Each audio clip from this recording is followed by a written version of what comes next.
Welcome to టీసెట్. ఈ వీడియోలో మనం సార్క్ గురించి డిస్కస్ చేసుకోబోతున్నాం. సో ప్రధానంగా మనం ఫోకస్ చేసేటువంటి అంశాలు సార్క్ సంబంధించి. సో సార్క్లో ఉన్నటువంటి దేశాలు ఏమేమి ఉన్నాయి, సార్క్ అనేటువంటి కూటమి ఎందుకు ఏర్పాటు అవ్వాల్సినటువంటి ఆవశ్యకత ఏర్పడింది, ఈ కూటమిలో ఉన్నటువంటి దేశాల మధ్య ఎటువంటి సహాయ కార్యక్రమాలు జరుగుతూ ఉన్నాయి, సో దానితో పాటు ఈ దేశాలకు సంబంధించి ఈ సార్క్లో ఉన్నటువంటి దేశాలు ఏవైతే ఉన్నాయో ఆ దేశాలకి ఉపయోగపడే విధంగా భారతదేశము తీసుకున్నటువంటి చర్యలు ఏంటి, భారతదేశము లాంచ్ చేసినటువంటి శాటిలైట్ ఏంటి అనేటువంటి అంశాలన్నీ కూడా ఈ వీడియోలో మనం డిస్కస్ చేసుకోబోతున్నాం. Let us start. సో ముందుగా సార్క్, దీని యొక్క ఫుల్ ఫామ్ మనం చూసుకున్నట్లయితే, సార్క్ యొక్క ఫుల్ ఫామ్ చూసుకున్నట్లయితే South Asian association for regional cooperation అండి. పేరులోనే ఉంది సౌత్ ఏషియన్, దక్షిణ ఆసియా దేశాల సమైక్య అండి. సార్క్ అనేటువంటిది ఏంటి అంటే ఆసియా ఖండంలో దక్షిణ భాగంలో ఉన్నటువంటి దేశాలన్నీ కలిసి ఒక సమైక్యగా ఏర్పడినాయి. దాన్నే సార్క్ కూటమి అంటాం, లేదా South Asian association for regional కోఆపరేషన్గా పిలుస్తూ ఉంటాం. సో మరి ఈ సౌత్ ఏషియన్లో దక్షిణ ఆసియాలో ఉన్నటువంటి దేశాలు ఏమేమి ఉన్నాయి అనేటువంటి దానిపైన మనం ఫోకస్ చేద్దాం. బట్ ఆ దేశాలన్నీ కూడా మనం గుర్తుపెట్టుకోవాలి, వెరీ ఇంపార్టెంట్. ఎందుకు అంటే ఆ దేశాలు ఏమేమి ఉన్నాయి అనేటువంటి దాన్ని కూడా గత ఎగ్జామ్స్లో అడిగి ఉన్నారు. సో దానికోసం కూడా ఒక కోడ్ ఉంది. ఆ కోడ్ ఏంటి అంటే ఎంబీబీఎస్ పెయిన్. మనకి నొప్పి వచ్చింది అనుకోండి, పెయిన్ వచ్చింది, ఎక్కడ పోతాం? డాక్టర్ దగ్గరికి పోతాం. సో ఎంబీబీఎస్ చదివినటువంటి డాక్టర్ దగ్గరికి ట్రీట్మెంట్ కోసం పోతాం. So MBBS pain. సో అట్లా కోడ్ గుర్తుపెట్టుకోండి. సో ఈ కోడ్ని బట్టి మనం ఏ కంట్రీలు ఉన్నాయి అనేటువంటిది మనం డీకోడ్ చేయవచ్చు. సో ఎంబీబీఎస్ పెయిన్, దీనిలో ఎంబీబీఎస్లో ఎం అనేటువంటి కంట్రీ ఏంటి అంటే, ఎం అనేటువంటి కంట్రీ ఇక్కడ మాల్దీవ్స్ అనేటువంటి ఒక దేశాన్ని రిప్రజెంట్ చేస్తూ ఉంది. సో మాల్దీవ్స్ అనేటువంటి దేశాన్ని రిప్రజెంట్ చేస్తూ ఉంది. ఈ ఎంబీబీఎస్లోనే ఒక బి వచ్చేసి భూటాన్ అనేటువంటి ఒక దేశాన్ని రిప్రజెంట్ చేస్తూ ఉంది. దాని తర్వాత ఇంకొక దేశం ఎంబీబీఎస్లోనే బి అనేటువంటి దేశం వచ్చేసి బంగ్లాదేశ్ అనేటువంటి ఒక దేశాన్ని రిప్రజెంట్ చేస్తూ ఉంది. ఇంకొక దేశం ఇంకొక లెటర్ బంగ్లాదేశ్ని రిప్రజెంట్ చేస్తూ ఉంది. దాని తర్వాత ఎస్ పరంగా చూస్తే ఎస్ అనేటువంటిది శ్రీలంక అనేటువంటి ఒక దేశాన్ని రిప్రజెంట్ చేస్తూ ఉంది. దాని తర్వాత పెయిన్ అనేటువంటి వర్డ్ చూసుకుంటే ఈ పెయిన్లో పి వచ్చేసి పాకిస్తాన్, దాని తర్వాత ఏ వచ్చి ఆఫ్ఘనిస్తాన్, దాని తర్వాత ఐ వచ్చి ఇండియా. సో భారతదేశము కూడా సార్క్ కూటమిలో మెంబర్గా ఉంది. దాని తర్వాత ఎన్ నేపాల్. సో ఫైనల్గా వచ్చింది కదా 8 దేశాలు. సార్క్లో ఉన్నటువంటి దేశాలు 8 దేశాలు. గుర్తుపెట్టుకోవాలంటే కోడ్ మనం యూజ్ చేసే కోడ్ వచ్చేసి ఎంబీబీఎస్ పెయిన్ అనేటువంటి కోడ్ని మనం యూజ్ చేస్తూ ఉంటాం. సో ఎంబీబీఎస్లో ఎం అంటే మాల్దీవ్స్, బి అంటే భూటాన్, ఇంకొక బి అంటే బంగ్లాదేశ్, ఎస్ అంటే శ్రీలంక, పి అంటే పాకిస్తాన్, ఏ అంటే ఆఫ్ఘనిస్తాన్, ఐ అంటే ఇండియా, ఎన్ అంటే నేపాల్. సో 8 దేశాలు ఈజీగా మనం గుర్తుపెట్టుకోవచ్చు. Very important. కారణం ఏంటి అంటే అడిగి ఉన్నారు. సో సార్క్ కూటమిలో సభ్యులు గల దేశాలు ఏవేవి అని చెప్పేసి అడిగి ఉన్నారు. కొన్ని సందర్భాల్లో ఎన్ని దేశాలు ఉన్నాయి అనేటువంటి అంశాన్ని కూడా అడగటం జరిగింది. సో చూడవచ్చు ఇక్కడ. సో ఈ దేశాలన్నీ కూడా సార్క్లో ఉన్నటువంటి దేశాలు. సో మ్యాప్లో మనం చూసుకున్నట్లయితే ఈ దేశాలన్నీ కూడా సౌత్ ఏషియాని, సో దక్షిణ ఆసియా సమైక్యని రిప్రజెంట్ చేస్తూ ఉన్నాయి. ఇక్కడ చూస్తే మీరు ఇక్కడ ఆఫ్ఘనిస్తాన్ కానీ పాకిస్తాన్, ఇక్కడ ఇండియా, నేపాల్, భూటాన్, బంగ్లాదేశ్, శ్రీలంక లాంటి దేశాలు ఇక్కడ ఈ విధంగా అన్నీ కూడా, ఇక్కడ మాల్దీవ్స్ అనేటువంటి ఇంకొక దేశం కూడా, అన్నీ కూడా సౌత్ ఏషియన్ పార్ట్ని, దక్షిణ ఆసియా పార్ట్ని రిప్రజెంట్ చేస్తున్నటువంటి దేశాలు. ఇంకా దాని తర్వాత మనం చూసుకున్నట్లయితే మరి దీనికి సంబంధించి సార్క్ దేశాలకు సంబంధించి ఒక చార్టర్ అనేటువంటిది ఏర్పాటు చేసుకున్నారు. చార్టర్ అంటాం. సో సార్క్ దేశాలకు సంబంధించి ఒక చార్టర్ అనేటువంటి దాన్ని ఏర్పాటు చేసుకోవడం జరిగింది. మరి చార్టర్ అనేటువంటి దేనికి సంబంధించింది అంటే it is a set of guide lines. It is a set of guide lines. Charter is a set of guide lines. So ఇప్పుడు ఫర్ ఎగ్జాంపుల్గా తీసుకుంటే భారతదేశానికి రాజ్యాంగం అనేటువంటిది, భారతదేశానికి ఇండియన్ కాన్స్టిట్యూషన్ అనేటువంటిది ఏ విధంగా ఉంది, ఏ విధంగా సెట్ ఆఫ్ గైడ్ లైన్స్ అనేటువంటివి పరిపాలన కోసం యూజ్ చేస్తూ ఉన్నారు, అదే మాదిరిగా సార్క్ కూటమికి కూడా సార్క్ చార్టర్ అనేటువంటి దాన్ని రూపొందించుకున్నారు. సో సార్క్ చార్టర్లో ఏముంటాయి అంటే సార్క్ అనేటువంటి విధి విధానాలు ఏముంటాయి, సార్క్ అనేటువంటిది ఏ విధంగా వర్క్ చేయాల్సి ఉంటుంది, ఎవరు మెంబర్స్గా ఉంటారు, ఏ అంశాల మధ్య ఈ కోఆపరేషన్ అనేటువంటిది ఉండాలి అనేటువంటి అంశాలన్నీ కూడా సార్క్ చార్టర్లో పొందుపరచడం జరిగింది. సో దాని తర్వాత మనం చూసుకున్నట్లయితే ఈ సార్క్ చార్టర్ పైన ఈ ఒప్పందం లేదంటే సైన్ అనేటువంటిది చేసినటువంటి ప్లేస్ చూసుకుంటే బంగ్లాదేశ్లో ఉన్నటువంటి ఢాకా అండి. సో ఢాకా అనేటువంటిది బంగ్లాదేశ్ దేశంలో ఉన్నటువంటి ఒక ప్రాంతం. ఆ దేశానికి రాజధానికి కూడా మనం చెప్పుకోవచ్చు. ఆ దేశంలోనే ఈ సార్క్ చార్టర్ పైన ఈ దేశాలన్నీ కలిసి 8 దేశాలన్నీ కలిసి కూడా అగ్రిమెంట్ పైన సైన్ చేయడం జరిగింది. దాని తర్వాత చూసుకున్నట్లయితే 8 డిసెంబర్ 1985 నుంచి కూడా సార్క్ అనేటువంటిది ఏర్పాటై ఆవిర్భావంలోకి రావడం జరిగింది 8 డిసెంబర్ 1985 నుంచి. దాని తర్వాత సార్క్ యొక్క సెక్రటరేట్ మనం చూసుకున్నట్లయితే నేపాల్ దేశంలో కాఠ్మండు అనేటువంటి ఒక ప్లేస్లో ఏర్పాటు చేసుకున్నారు. So where is the head quarter, where is the secretariat for SAARC అన్నప్పుడు మనం గుర్తుపెట్టుకోవాల్సినటువంటి అంశాలు కాఠ్మండు నేపాల్ దేశంలో కాఠ్మండు అనేటువంటి ప్లేస్లో సార్క్ యొక్క హెడ్ క్వార్టర్ లేదంటే సార్క్ యొక్క సెక్రటరేట్ అనేటువంటిది ఉంది. దాని తర్వాత మనం చూసుకున్నటువంటి అంశం చూసుకుంటే ఈ దేశాలన్నీ కూడా 8 మెంబర్స్ కూడా ప్రస్తుతము సార్క్లో సభ్యులుగా ఉన్నటువంటి దేశాలు 8 కంట్రీస్. దాని తర్వాత సార్క్లో కొన్ని కంట్రీస్ అబ్జర్వర్ కంట్రీస్గా జాయిన్ అయినాయి. అవి దేశాలు చూస్తే 1 ఆస్ట్రేలియా, 2 చైనా, 3 యూరోపియన్ యూనియన్ ఐరోపా సమాఖ్య, 4 Iran, 5 Japan, 6 republic of Korea, 7 Mauritius, 8 Myanmar, 9 United states of America అండి. దీనికి డిఫరెన్స్ ఏంటి, ఈ దేశాలకు ఆ దేశాలకు డిఫరెన్స్ ఏంటి? ఇవేమో అఫీషియల్ మెంబర్స్ అండి. సార్క్ కూటమిలో అఫీషియల్గా ఉన్నటువంటి పర్మనెంట్ శాశ్వత సభ్యులు ఈ దేశాలు. ఆ దేశాలు సార్క్ సమావేశాలు జరిగినప్పుడు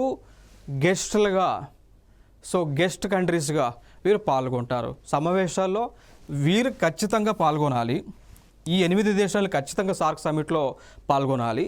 వీరు పాల్గొనవచ్చు, పాల్గొనపోవచ్చు. సో డెసిషన్ అంతా కూడా వీరి పైన ఉంటుంది. బట్ వీరు గెస్ట్ కంట్రీస్గా సార్క్ సమావేశాలకి ఇన్వైట్ చేస్తూ ఉంటారు. అందుకే వారిని 9 అబ్జర్వర్ కంట్రీస్గా వీరిని డిక్లేర్ చేయడం జరిగింది. ఇంకొక అంశం మీరు గుర్తుపెట్టుకోవాల్సిన అంశం ఏంటి అంటే సార్క్లో ఇండియా మెంబర్గా ఉందా లేదా. సో సార్క్లో ఇండియా మెంబర్గా ఉంది, పర్మనెంట్ కంట్రీ అండి. ఎందుకు అంటే కొన్ని మనకి ఎగ్జామ్స్లో క్వశ్చన్స్ అడుగుతూ ఉన్నారు. which among the following countries are part of this group, which among the following countries is a part of that group. అంటే ఏ కంట్రీలు ఈ గ్రూప్లో ఉన్నాయి, ఏ కంట్రీలు ఆ గ్రూప్లో లేవు అనేటువంటి క్వశ్చన్స్ చాలా తరచుగా మనకి వస్తూ ఉన్నాయి. కాబట్టి మనం వీటిపైన ఫోకస్ చేయాలి. ఇప్పుడు ఫర్ ఎగ్జాంపుల్గా తీసుకుంటే ఆసియన్ కూటమి ఉంటుంది. దీనిలో ఇండియా లేదు అడిగి ఉన్నారు ఎగ్జామ్లో. సార్క్లో ఇండియా ఉంది అడిగి ఉన్నారు. దాని తర్వాత కొన్ని కూటమిలు ఉంటాయి. లైక్ ఫర్ ఎగ్జాంపుల్గా తీసుకుంటే న్యూక్లియర్ సప్లయర్స్ గ్రూప్ ఎన్ఎస్జి అని, న్యూక్లియర్ సప్లయర్ గ్రూప్ ఎన్ఎస్జి అని, missile technology control regime MTCR అంటాం, మిసైల్ టెక్నాలజీ కంట్రోల్ రిజైమ్ ఇదొక గ్రూప్ ఉంటుంది. దాని తర్వాత ఆస్ట్రేలియన్ గ్రూప్ అని ఉంటుంది. దాని తర్వాత వాజ్నర్ అగ్రిమెంట్ అని ఉంటుంది. సో వీటిల్లో ఇండియా ఉందా లేదని చెప్పి కూడా అడిగినటువంటి సందర్భాలు ఉన్నాయి.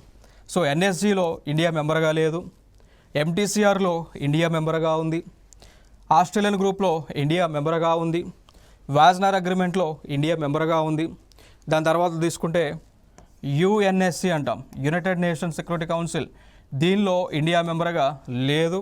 సో అట్లా క్వశ్చన్స్ అయితే వస్తున్నాయి కాబట్టి ఆ క్వశ్చన్స్ మేరకు మన యొక్క ప్రిపరేషన్ అనేటువంటిది కంటిన్యూ చేయాల్సి ఉంటా ఉంది. సో దాని తర్వాత మనం చూసుకున్నట్లయితే మరి ఏరియా ఆఫ్ కోఆపరేషన్ మనం చూస్తే సో సార్క్ దేశాల మధ్య ఉన్నటువంటి సార్క్ దేశాల మధ్య ఉన్నటువంటి సహకారం, పరస్పర సహకారం అనేటువంటిది ఏ ఏ రంగాలపైన ఉంది అంటే, ఒకటి మానవ వనరుల అభివృద్ధి పైన, హ్యూమన్ రిసోర్సెస్ డెవలప్మెంట్ పైన. సో హ్యూమన్ రిసోర్సెస్ డెవలప్మెంట్ పైన ఈ దేశాలన్నీ కూడా లైక్ యాక్టివ్ ఏరియాస్ ఆఫ్ కోఆపరేషన్లో భాగంగా ఒకరికొకరు వర్క్ చేస్తూ ఉన్నారు. దాని తర్వాత పర్యాటకం అంటాం, టూరిజం పైన. సో పర్యాటక రంగం పైన సంబంధించి కూడా ఈ అన్ని దేశాలు కూడా ఒకరికొకరు సహాయ కార్యక్రమాలన్నీ కూడా అందించుకుంటూ ఉన్నాయి. దాని తర్వాత వ్యవసాయానికి సంబంధించి, అగ్రికల్చర్కి సంబంధించి, దాని తర్వాత గ్రామీణ అభివృద్ధి అండి, ఏమంటాం దానిని రూరల్ డెవలప్మెంట్ అంటాం. సో రూరల్ డెవలప్మెంట్ పైన కూడా దేశాలు ఒకరికొకరు సహకార్యక్రమాలు అందించుకుంటూ ఉన్నారు. ఇంకొకటి పర్యావరణం అంటే ఎన్విరాన్మెంట్కి సంబంధించినటువంటి అంశాలపైన, క్లైమేట్ చేంజ్కి సంబంధించినటువంటి అంశాలపైన, ప్రకృతి వైపరీత్యాలు, సో దీన్నే మనం పిలుస్తాము డిజాస్టర్స్ అంటామండి. So man made disasters, natural disasters, మనిషి వలన సంభవించేటువంటి విపత్తులు, సహజంగా ప్రకృతి వలన సంభవించేటువంటి విపత్తులకు సంబంధించి సహాయ కార్యక్రమాలు అందించుకుంటూ ఉంటారు. దాని తర్వాత బయోటెక్నాలజీ అండి. సో మనం చూస్తూ ఉన్నాం ఇటీవల బయోటెక్నాలజీలో ఎన్నో ఆవిష్కరణలు జరుగుతూ ఉన్నాయి. ఫర్ ఎగ్జాంపుల్గా తీసుకుంటే క్లౌడ్ అని, ఫర్ ఎగ్జాంపుల్గా తీసుకుంటే క్లోనింగ్ టెక్నాలజీ పైన, సో క్లోనింగ్ టెక్నాలజీ పైన, జీన్ ఎడిటింగ్ పైన, జీన్ థెరపీ పైన.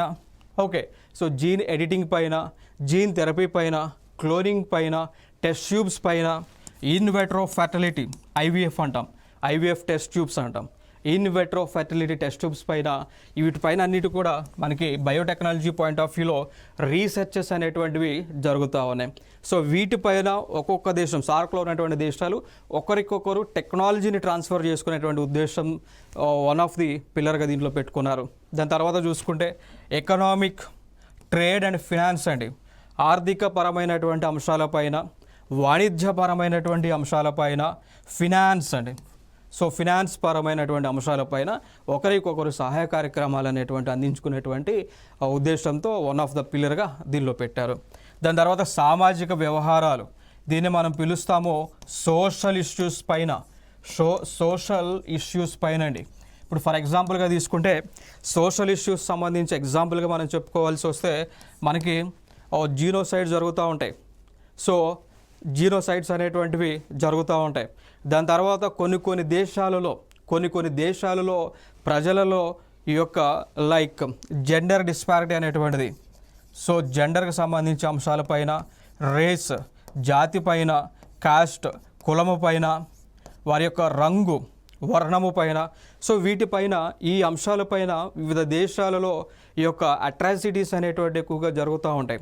సో వాటికి సంబంధించి నిర్మూలించేటువంటి ఉద్దేశంతో వన్ ఆఫ్ ది పిల్లర్గా పెట్టుకోవడం జరిగింది బ్రిక్స్లో.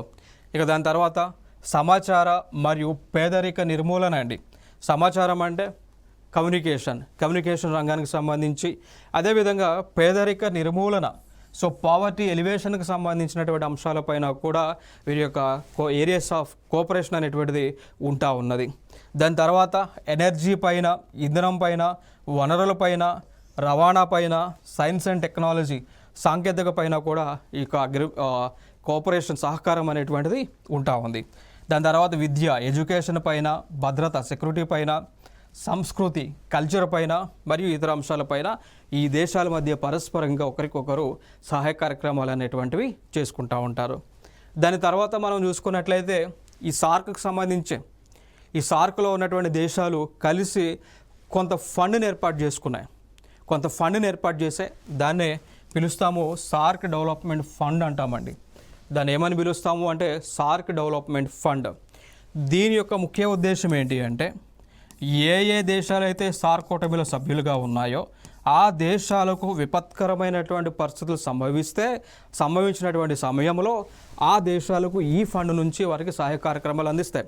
ఫర్ ఎగ్జాంపుల్గా తీసుకుంటే ఇటీవల పాకిస్తాన్ అనేటువంటి ఒక దేశంలో పూర్తిగా ఫినాన్షియల్ క్రైసిస్ అనేటువంటిది వచ్చింది అండి.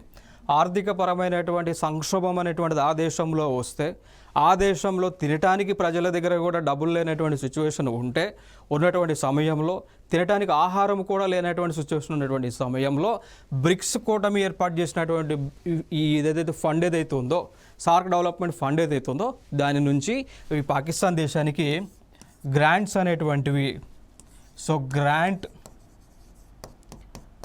ఇన్ ఎయిడ్ అనేటువంటివి ఇవ్వటం జరిగింది. సో దీన్ని బట్టి మనం ఏ అర్థం చేసుకోవాలి, ఏ దేశంలో అయినా కానీ బెయిల్అవుట్ పరిస్థితులు, దివాళా తీసేటువంటి పరిస్థితులు ఉన్నటువంటి సమయంలో ఈ ఫండ్ నుంచి వారికి సహాయ కార్యక్రమాలను అందిస్తూ ఉన్నారు. సో దీనిలో డొనేషన్ ఇండియన్ గవర్నమెంట్ కూడా డొనేషన్ చేయటం జరిగింది అండి. దాని తర్వాత సార్క్ ఆర్బిట్రేషన్ కౌన్సిల్ అనేటువంటిది ఏర్పాటు చేసుకున్నారు. సో సార్క్ ఆర్బిట్రేషన్ కౌన్సిల్ యొక్క ముఖ్య ఉద్దేశం ఏంటి అంటే, సార్క్ కూటమిలో ఉన్నటువంటి 8 దేశాలు ఏవైతే ఉన్నాయో ఆ దేశాలకు సంబంధించి ఎటువంటి న్యాయపరమైనటువంటి చిక్కులు సంభవించినా కానీ వచ్చినా కానీ వారు పరస్పరంగా ఒకరికొకరు సాల్వ్ చేసుకునేటువంటి ఒక ప్లాట్ఫామ్ ఇది సార్క్ ఆర్బిట్రేషన్ కౌన్సిల్. దాని తర్వాత సౌత్ ఏషియన్ యూనివర్సిటీని ఏర్పాటు చేసుకున్నారు. సౌత్ ఏషియన్ యూనివర్సిటీని వీరు ఏర్పాటు చేసుకోవటం జరిగింది అండి. ఓకే, సో ఈ సౌత్ ఏషియన్ యూనివర్సిటీ అనేటువంటిది ఏ దేశంలో ఉంటుంది? భారతదేశంలో ఉంటుంది. Very important. సో ఇండియాలో సౌత్ ఏషియన్ యూనివర్సిటీని న్యూఢిల్లీ వేదికగా, సో న్యూఢిల్లీలో ఏర్పాటు చేసుకోవడం జరిగింది. సో ఈ సౌత్ ఏషియన్ యూనివర్సిటీలు ఏం చేస్తారు అంటే, ఈ సార్క్ దేశాలకి చెందినటువంటి స్టూడెంట్స్ ఎవరైతే ఉన్నారో వారికి ఈ యూనివర్సిటీలో సీట్లను కేటాయిస్తారు. ఈ యూనివర్సిటీలో వాళ్ళకి ఎడ్యుకేషన్ని ప్రొవైడ్ చేస్తారు. సో ఇదొక ఇంపార్టెంట్ అంశం. దాని తర్వాత చూసుకున్నట్లయితే సార్క్కి సంబంధించినటువంటి సమిట్స్ మనం చూసుకున్నట్లయితే మొట్టమొదటి సమిట్ సార్క్కి సంబంధించి ఢాకాలో అంటే బంగ్లాదేశ్లో 1985వ సంవత్సరంలో జరిగింది. 1985లో ఢాకాలో జరిగింది. రెండవది చూసుకున్నట్లయితే ఇండియాలో అంటే బెంగళూరులో 1986లో జరిగింది. మూడవది వచ్చి కాట్మండ్ నేపాల్ దేశంలో జరిగింది అండి 1987వ సంవత్సరంలో. తర్వాత చూసుకుంటే నాలుగవది చూసుకుంటే ఇస్లామాబాద్ అంటే పాకిస్తాన్ దేశంలో, సో పాకిస్తాన్ దేశంలో 1988లో జరిగింది. దాని తర్వాత చూసుకున్నట్లయితే ఐదవ సమిట్ వచ్చేసి మలే. సో మలే అంటే మాల్దీవ్స్ ప్రాంతంలో, మాల్దీవ్స్ దేశంలో 1990లో జరిగింది. ఐదవ శిఖరాగ్ర సమావేశం. ఆరవది చూసుకుంటే శ్రీలంకలో కొలంబాలో 1991లో, ఏడవది ఢాకాలో 1993లో, ఎనిమిదవది ఇండియాలో న్యూఢిల్లీలో 1995లో, తొమ్మిదవది మళ్ళీ మాల్దీవ్స్లో 1997లో, పదవది వచ్చేసి 1998 శ్రీలంక దేశంలో జరిగింది అండి. తర్వాత 11 మళ్ళీ కాట్మండ్, 12 ఇస్లామాబాద్, 13 ఢాకా, 14 న్యూఢిల్లీ. సో న్యూఢిల్లీలో 2 సార్లు జరిగింది. సో సార్క్ సమిట్ 2007లో ఇది రెండవసారి జరిగింది. So 14th summit SAARC summit. 15th వచ్చేసి కొలంబోలో మళ్ళీ. సో ఫైనల్గా రీసెంట్గా జరిగినటువంటి సమిట్ సార్క్ సమిట్ వచ్చేసి 19వ సమిట్ అండి. సో ఇస్లామాబాద్ పాకిస్తాన్ దేశంలో జరగాల్సి ఉంది, అర్థమైందా? సో 19వ సమిట్ రీసెంట్గా జరగాల్సినటువంటి సమిట్ 2016లో 2016లో పాకిస్తాన్ దేశంలో సమిట్ జరగాల్సి ఉంది. మరి ఎందుకు జరగలేదు? కారణం ఏంటి అంటే 2016లో పాకిస్తాన్కి చెందినటువంటి టెర్రరిస్టులు భారతదేశం పైన, భారతదేశం యొక్క ఆర్మీ పైన అటాక్ చేశారండి. 2016వ సంవత్సరంలో పాకిస్తాన్కి చెందినటువంటి తీవ్రవాద మూకలు ఆ దేశంలో ఉన్నటువంటి జైష్ ఈ మహమ్మద్ అంటాం, లష్కర్ ఈ తైబా అంటాం. సో ఈ రెండు కూడా పాకిస్తాన్ దేశంలో ఉన్నటువంటి తీవ్రవాద సంస్థలు, జైష్ ఈ మహమ్మద్ కానీ లష్కర్ ఈ తైబా కానీ. సో వీళ్ళు భారతదేశానికి చెందినటువంటి ఇండియన్ ఆర్మీ పైన అటాక్ చేశారు 2016లో. సో దానికి పర్యవసానంగా, దానికి రిజల్ట్గా ఇండియన్ గవర్నమెంట్ 2016లో పాకిస్తాన్లో జరగాల్సినటువంటి సార్క్ సమిట్ని బాయ్కాట్ చేసింది. సో ఇండియా బాయ్కాట్ చేయంలోనే మిగిలినటువంటి దేశాలు కూడా ఆ సమావేశాలకి అటెండ్ అవ్వలేదు. అర్థమైందా? సో ఇండియా అటెండ్ అవ్వలేదు కాబట్టి మిగిలినటువంటి దేశాలు కూడా పాకిస్తాన్లో జరగాల్సినటువంటి 19th శిఖరాగ్ర సమావేశానికి అటెండ్ అవ్వలేదు. క్లియర్ కదా? ఇది ఇంపార్టెంట్. దాని తర్వాత ఇంకొక అంశం ఫర్దర్గా మనం మాట్లాడుకోవాల్సి వస్తే సార్క్ దేశాలలో అగ్రగామిగా ఉన్నటువంటి దేశము భారతదేశం. సో సార్క్ కూటమిలో ఉన్నటువంటి 8 దేశాలలో టాప్ ప్లేస్లో ఉన్నటువంటి దేశము భారతదేశం. ఎందుకు అనగా పాపులేషన్ పరంగా జనాభా పరంగా చూసుకుంటే భారతదేశంలో జనాభా 142 కోట్ల జనాభా ఉంది అండి. సో ప్రపంచంలోనే మొట్టమొదటి స్థానంలో ఉంది. ఎకానమీ పరంగా దేశ స్థూల ఆదాయము గ్రాస్ డొమెస్టిక్ ప్రొడక్ట్ ఆధారంగా చూసుకుంటే భారతదేశం యొక్క గ్రాస్ డొమెస్టిక్ ప్రొడక్ట్ ఇంచుమించుగా ఆన్ యావరేజ్గా 3.2 ట్రిలియన్ అయితే ఉంది. సో దీని యొక్క ర్యాంక్ చూసుకున్నట్లయితే 5th ప్లేస్లో మనం ఉన్నాము అండి. దాని తర్వాత పర్చేస్ పవర్ ప్యారిటీ అంటాం, పీపీపీ అంటాం. ఈ పొజిషన్లో భారతదేశం యొక్క ర్యాంక్ వచ్చి 3rd ప్లేస్లో మనం ఉన్నాము. దాని తర్వాత డిఫెన్స్ పరంగా రక్షణ రంగానికి సంబంధించి పైన దేశ రక్షణకు సంబంధించి పైన మనము 4th ప్లేస్లో భారతదేశము ఉండటం జరిగింది. దాని తర్వాత వ్యవసాయ ఉత్పత్తులలో అగ్రికల్చర్ ప్రొడక్టివిటీలో భాగంగా చూసుకుంటే మనము కొన్ని ప్లేసెస్లో 1st ప్లేస్లో ఉన్నాం, కొన్ని అంశాలలో మనం 2nd ప్లేస్లో ఉండటం జరిగింది అండి. ఓకే, సో ఇంత క్యారెక్టరిస్టిక్స్ ఉన్న ఈ స్పెసిఫికేషన్స్ ఉన్నటువంటి భారతదేశము సార్క్లోనే అగ్రగామిగా ఉన్నటువంటి అంశం మనకు కనిపిస్తూ ఉన్నది.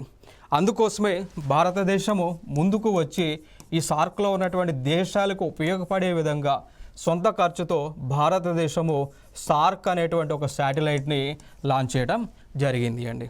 సార్క్ శాటిలైట్ని భారతదేశము లాంచ్ చేసింది. సార్క్ శాటిలైట్ కంప్లీట్గా మన ఖర్చుతోనే మనము కక్షలోకి పంపించడం జరిగింది. సో పంపించిన తర్వాత ఇండియన్ గవర్నమెంట్ ఏమన్నది అంటే సార్క్ కూటమిలో ఉన్నటువంటి దేశాలన్నీ కూడా ఆ సార్క్ శాటిలైట్ని ఫ్రీగా యూజ్ చేసుకోవచ్చు. సో ఆ శాటిలైట్ ద్వారా ఆ దేశాలలో టెలికాం సేవలను పొందవచ్చు, టెలికమ్యూనికేషన్ సేవలను పొందొచ్చు అని చెప్పడం జరిగింది. దాని తర్వాత ఆ దేశానికి కావాల్సిన ఆ దేశంలో ఉన్నటువంటి వనరులను వెలికి తీసేటువంటి రిమోట్ సెన్సింగ్ శాటిలైట్స్ ఏవైతే ఉన్నాయో సో ఆ ఫెసిలిటీస్కి కూడా ఈ సార్క్ శాటిలైట్ని యూజ్ చేసుకోవచ్చు అని ఇండియన్ గవర్నమెంట్ చెప్పింది. సో ఫైనల్గా ఏమన్నది అంటే సార్క్ శాటిలైట్ మేము లాంచ్ చేశాము, ఆ శాటిలైట్ యొక్క సేవలు దేనికోసము, టెలికమ్యూనికేషన్ రంగాని కోసము, రిమోట్ సెన్సింగ్ శాటిలైట్ పరంగా సేవల కోసము ఆ శాటిలైట్ని ఫ్రీగా సార్క్ దేశాలన్నీ కూడా యూజ్ చేసుకోవచ్చు అని చెప్పేసి ఇండియా చెప్పడం జరిగింది. అయితే ఇక్కడ పాకిస్తాన్ మాత్రము ఆ సార్క్ శాటిలైట్ యొక్క సేవలు మాకు వద్దు అని చెప్పేసి పాకిస్తాన్ దేశము వెనక్కి వెళ్ళటం జరిగింది. సో వీళ్ళు తప్ప మిగిలినటువంటి దేశాలు 7 దేశాలన్నీ కూడా భారతదేశం ప్రొవైడ్ చేసినటువంటి సార్క్ శాటిలైట్ సేవలను వారు యూజ్ చేస్తూ ఉన్నారు అండి. ఇది ఇక్కడ ఇంపార్టెంట్ అంశం. ఈ సార్క్ శాటిలైట్ పేరే వచ్చేసి సౌత్ ఏషియా శాటిలైట్గా పిలుస్తామండి. సౌత్ ఏషియా శాటిలైట్గా ఆ సార్క్ శాటిలైట్ని పిలుస్తూ ఉంటాం. ఇంక దాని తర్వాత మనం చూసుకున్నటువంటి అంశాలు మనం చూసుకున్నట్లయితే ఫైనల్గా సౌత్ ఏషియా శాటిలైట్ ఏదైతే ఉందో సౌత్ ఏషియా శాటిలైట్ని ఒక పాకిస్తాన్ తప్ప మిగిలినటువంటి 7 దేశాలు కూడా యూజ్ చేస్తూ ఉన్నారు. ఇంకొక కాన్సెప్ట్ మనం చెప్పాం, భారత ప్రభుత్వం ప్రపంచ దేశాలకు ఒక కాన్సెప్ట్ చెప్పింది. ఆ కాన్సెప్టే సబ్కా సాత్ సబ్కా వికాస్ అనేటువంటి కాన్సెప్ట్ అండి. సబ్కా సాత్ సబ్కా వికాస్, అందరూ కలిస్తేనే ఐకమత్యంగా ఉంటేనే అభివృద్ధి అనేటువంటిది సాధించవచ్చు అని ఒక నినాదం భారతదేశానికి ఉంది. సో ఈ నినాదాన్ని బేస్ చేసుకొనే మనము సార్క్ శాటిలైట్ని లాంచ్ చేసి ప్రపంచ దేశాలు ఈ సార్క్లో ఉన్నటువంటి దేశాలకు ఫ్రీగా అందించాము. సో భారతదేశం యొక్క మోటు ఇప్పుడు కూడా మనం చూస్తూ ఉంటాం వివిధ ప్లాట్ఫామ్స్లో సబ్కా సాత్ సబ్కా వికాస్ అనేటువంటి ఒక మనకి స్లోగన్ అయితే బాగా కూడా వినిపిస్తూ ఉన్నది. మెయిన్ ఏజెండా ఏంటి అంటే భారతదేశం అభివృద్ధి చెందాలన్నా ప్రపంచ దేశాలన్నీ కూడా అభివృద్ధి చెందాలి అంటే అందరూ కలిసి ఏకతాటిపైన వచ్చి అందరూ కలిసి ముందుకి వెళ్ళేటువంటి కార్యక్రమాలు చేస్తేనే ఆ డెవలప్మెంట్ అనేటువంటిది పాసిబిలిటీ ఉంటుందని చెప్పేసి ఇది ఒక స్లోగన్గా మనం ఫాలో అవుతూ ఉన్నాం. ఇండియన్ గవర్నమెంట్ అన్ని దేశాలకు కూడా చెప్తా ఉన్నారు. సో ఇది సార్క్ సంబంధించినటువంటి అంశాలు. ఇక దాని తర్వాత మనం మాట్లాడుకోవాల్సి వస్తే ఈ సార్క్ శాటిలైట్ వల్ల మనకి ఈ రీజియన్లో ఓవరాల్ డెవలప్మెంట్ అనేటువంటిది పాసిబిలిటీ అవుతుంది. దాని తర్వాత ఈ సార్క్ శాటిలైట్ వల్లనే మనకి రిసోర్సెస్ అనేటువంటి ఏవైతే ఉన్నాయో, వనరులు ఏవైతే ఉన్నాయో, సో సహజ వనరులు ఏవైతే ఉన్నాయో వాటిని వెలికి తీయడానికి కూడా ఈ శాటిలైట్ అనేటువంటిది ఉపయోగపడుతూ ఉంది అని చెప్పేసి మన భారత ప్రభుత్వం చెప్తా ఉన్నది అండి. ఓకే, దాని తర్వాత ఇంకొక అంశం మనం ఏం చేసాము అంటే మన దగ్గర ఉన్నటువంటి టెక్నాలజీ ఉపయోగించుకొని ఈ సార్క్ దేశాల్లో ఉన్నటువంటి టెక్నాలజీ ఉపయోగించుకొని ఈ సార్క్ దేశాల్లో ఉన్నటువంటి ఆ దేశాల్లో ఉన్నటువంటి వనరులు ఎక్కడెక్కడ ఉన్నాయి, న్యాచురల్ రిసోర్సెస్ అనేటువంటివి ఎక్కడెక్కడ ఉన్నాయి అని కూడా మనం ఆ యొక్క ప్లాట్ చేయడం జరిగింది. సో ఆ శాటిలైట్స్ ఉపయోగించుకొని ఈ దేశాల్లో ఉన్నటువంటి సహజ వనరులు ఎక్కడెక్కడ ఉన్నాయి, ఎంత మోతాదులో ఉన్నాయి అనేటువంటి అంశాన్ని ఈ దేశాలకు మనం తెలియజేసాం. దాని తర్వాత టెలిమెడిసిన్ అందిస్తూ ఉన్నాము, ఎడ్యుకేషన్ అందిస్తూ ఉన్నాము, ఐటీ కనెక్టివిటీ అందిస్తూ ఉన్నాము, పీపుల్ టు పీపుల్ కనెక్టివిటీ అనేటువంటిది మనం అందించడం జరుగుతూ ఉంది. సో ఇది ఇంపార్టెంట్గా సార్ గురించి మనం మాట్లాడుకోవాల్సినటువంటి అంశాలు అండి. సో ప్రధానంగా మనం ఫోకస్ చేయాల్సినటువంటి అంశాలు ఏంటి అంటే భారత ప్రభుత్వము సార్క్ దేశాలకు అందించినటువంటి శాటిలైట్ దాని గురించి మనం తెలుసుకోవాలి. సౌత్ ఏషియన్ శాటిలైట్ అని పిలుస్తూ ఉంటాం. దాని తర్వాత సార్క్ సంబంధించినటువంటి రీసెంట్ సమిట్స్ ఎప్పుడు జరిగినాయి. సో రీసెంట్ సమిట్ అంటే 2016లో పాకిస్తాన్లో జరగాల్సి ఉంది కానీ జరగలేదు. దానికి గల కారణాలు ఏంటి అంటే పాకిస్తాన్ దేశానికి చెందినటువంటి లష్కర్ ఈ తైబా, జైష్ ఈ మహమ్మద్ అనేటువంటి టెర్రరిస్ట్ గ్రూప్స్ భారతదేశం పైన, ఇండియన్ ఆర్మీ పైన అటాక్ చేసింది. సో దాని వలన భారతదేశము ఆ సార్క్ సమిట్కి బహిష్కరించింది. సో అక్కడి నుంచి కూడా 2016 నుంచి కూడా ఇంకా భారతదేశంలో కదా ఎక్కడ కూడా సార్క్ సంబంధించినటువంటి సమిట్స్ అయితే ప్రస్తుతం అయితే జరగలేదు. బట్ ఫర్దర్గా సమిట్స్ జరగపోయినప్పటికీ కూడా ఈ సార్క్లో ఉన్నటువంటి దేశాల మధ్య ఆ కోఆపరేషన్ అనేటువంటిది స్టిల్ ఇప్పటికీ కూడా ఆ పరంపర అనేటువంటిది ఇప్పటికీ కూడా నడుస్తూ ఉంది. దానిలో భాగంగానే మనం మాట్లాడుకోవాల్సి వస్తే ఆఫ్ఘనిస్తాన్ అనేటువంటి ఒక దేశంలో మనము ఆ దేశానికి పార్లమెంటుని మనము కన్స్ట్రక్ట్ చేయడం జరిగింది అండి. సో సార్క్ కూటమిలో ఏదైతే మనం ఏరియాస్ ఆఫ్ కోఆపరేషన్గా పిల్లర్స్ పెట్టుకున్నామో దానిలో భాగంగా ఆఫ్ఘనిస్తాన్ అనేటువంటి ఒక దేశంలో ఆ దేశానికి పార్లమెంట్ని మనం కట్టించి ఫ్రీగా ఇచ్చాం. దాంతోపాటు ఆ దేశంలో మనము ఆఫ్ఘనిస్తాన్ దేశంలో స్కూల్స్ని డెవలప్ చేశాము. దాంతోపాటు డయాగ్నోస్టిక్స్ ల్యాబ్స్ని కూడా ఆ దేశంలో మనం నిర్మించడం జరిగింది. దాంతోపాటు నేపాల్ దేశానికి కూడా మనం ఏం చేసాము అంటే ఈ ఏరియాస్ ఆఫ్ కోఆపరేషన్లో భాగంగా ఆ దేశంలో మనం రోడ్స్ని వేసామండి. నేపాల్ దేశంలో రోడ్స్ని వేసాము, ఆ దేశంలోనే స్కూల్స్ని కన్స్ట్రక్ట్ చేశాము. ఓల్డ్ ఏజ్ హోమ్స్ని ఆ దేశంలో నేపాల్లో ఓల్డ్ ఏజ్ హోమ్స్ని మనమే కన్స్ట్రక్ట్ చేశాము. దాంతోపాటు ఆ దేశానికి కావాల్సినటువంటి ఎలక్ట్రిసిటీని కూడా, విద్యుత్ని కూడా మనము సార్క్లో ఉన్నటువంటి అగ్రిమెంట్ ప్రకారం ఆ దేశానికి అందిస్తూ ఉన్నాము అండి. సో ఇవన్నీ కూడా మనం తెలుసుకోవాల్సినటువంటి అంశాలు. సో ఇవి సార్క్ సంబంధించినటువంటి అంశాలు. సో నెక్స్ట్ వీడియోలో సరికొత్త అంశాలతో మీ ముందుకు రావడం జరుగుతుంది. Thank you so much.